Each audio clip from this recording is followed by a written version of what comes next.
இன்றைக்கி நம்ம பார்க்க போகிற டாபிக் என்னென்னா த வேர்ட் ஆஃப் பிளான்ஸோட பார்ட் 3 வீடியோ தான் இன்றைக்கி பார்க்க போகிறோம்.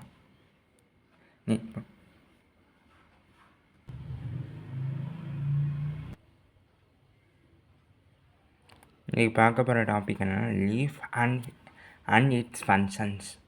ஃபஸ்ட்டு லீஃப் என்னென்னு பார்க்குறதுக்கு முன்னாடி லீஃபோட டயக்ராம் பார்த்துக்கோங்க. ஃபர்ஸ்ட் நம்ம பார்த்துட்டு இருக்கக்கூடிய ப்ரீவியஸ் வீடியோஸில் நம்ம என்னெல்லாம் பார்த்தோன்னா ரூட் சிஸ்டத்தை பற்றி பார்த்தோம், அதுக்கப்புறம் ஸ்டெம் பார்த்தோம். இப்போ மூணாவது பார்க்க போகிறது லீஃப்னால் என்னன்னு உங்களுக்கு தெரியும். லீஃப் ஆல்சோ ஒரு important part of a plants. லீஃபில் தான் என்ன இருக்கும், லீஃப் எப்படி இருக்கும்னா க்ரீன் கலரில் இருக்கும் அண்ட் குளோரோஃபில்ஸ். அண்ட் இங்கே என்ன சொல்ல வர்றாங்கன்னா leaf is called a stalk. அதாவது அதோட ஸ்டேக், அந்த ஸ்டேக் பார்ட்டை என்ன சொல்லுறாங்க, it is a flat position. அதாவது லீஃப் எப்படி இருக்குன்னா ஒரு ஃப்ளாட் பொசிஷனாக இருக்கும். இதோட சயின்ஸ் நேம் என்னென்னு பார்த்தீங்கன்னா லீஃப் பிளாடர் அப்படின்னு சொல்ல வர்றாங்க. அண்டு இதில் வேறு என்ன சொல்ல வராங்கன்னா அந்த சம் ஆஃப் லீஞ்சஸ் வந்து பிரான்ச்சஸாக இருக்கும். அதாவது 2 லீஃப் சேர்ந்த மாதிரி இருக்கும்.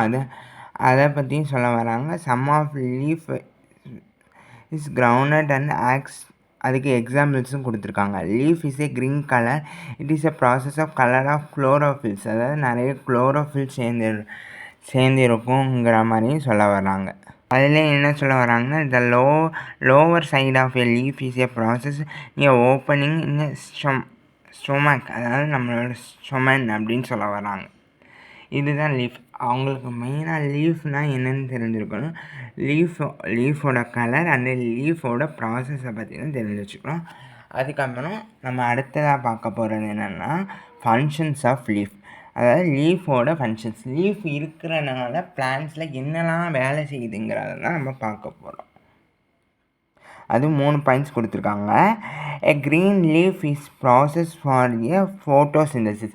அதாவது சின்ன வயசில் நீங்கள் எல்லாம் படிச்சிருப்பீங்க ஃபோட்டோசிந்தசிஸ் என்னென்னா அது சன்லைட் மூலமாக வாங்கி ப்ராசஸ் பண்ணக்கூடிய பிளான்டோட க்ரோத்தை பற்றி க்ரோத் ஆகக்கூடிய ஹெல்ப் பண்ணக்கூடிய ஒரு வேலையை தான் நம்மள லீஃப் பண்ணுது அப்படின்னு சொல்கிறாங்க.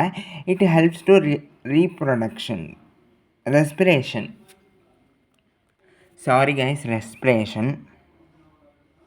அதாவது நம்ம எப்படி சுவாசிக்கிறோமோ அதே மாதிரி பிளான்ட்ஸ் எல்லாம் சுவாசிக்க உதவக்கூடியதான் லீஃப் அப்படின்னு சொல்லுவாங்க. It carry out transportations. அதாவது இப்போ வந்து இதில் ஒரு ஃப்ளவர் வருதுன்னு வச்சுக்கோங்க, அது வந்து தேன் ஹனிபி அதை தான் எக்ஸாம்பிளாக எடுக்க முடியும். அதுக்கப்புறம் பார்க்க போகிற டாபிக் என்னென்னு பார்த்தீங்கன்னா habits.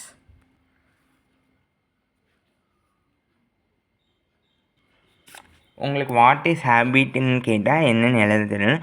The each and every organism need a place to live a respect to certain place is called habits.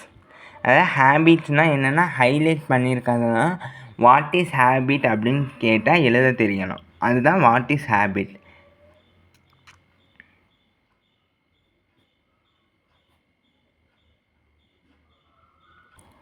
நம்ம அடுத்ததாக பார்க்க போகிறது டைப்ஸ் ஆஃப் ஹேபிட்ஸ். அதாவது ஹேபிட்ஸ்னால் நம்ம ஃபஸ்ட்டு என்னென்னு பார்த்தா அதுலேயுமே நிறைய டைப்ஸ்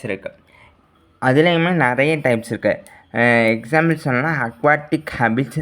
அதாவது உங்களுக்கு ஒரு டயக்ராமே போட்டு கொடுத்துருக்காங்க. அக்வாட்டிக் டைப்ஸ் ஆஃப் ஹேபிட்டே அவங்க 2ஆக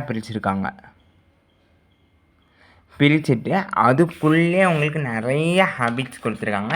இதெல்லாம் நெக்ஸ்ட் வீடியோவில் பார்க்கலாம். Please like and subscribe.